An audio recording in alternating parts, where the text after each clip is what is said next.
So after releasing the F3 5G, Umidigi has quietly released the F3 Pro 5G.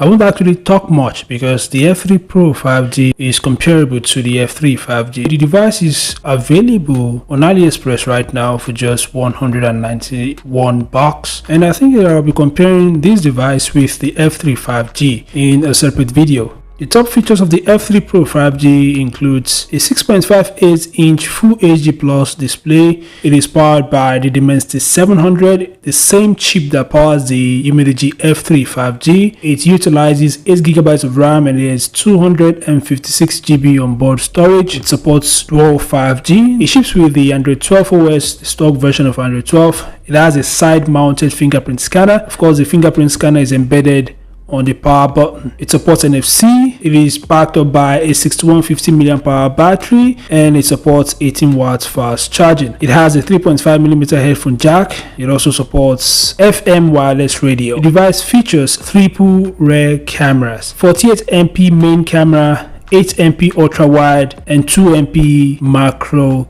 camera. So these are the top features of the Umidigi F3 Pro 5G. I'll be comparing the F3 Pro 5G with the F3 5G to see the differences and similarities between both devices because they are very comparable, very alike. Anyway, what are your thoughts about this new device, the F3 Pro 5G? And do not forget, it's currently on AliExpress for just $191. I'm not telling you to buy it, I'm just telling you where you could actually get it if you wish to get it. $191 for the F3 Pro 5G.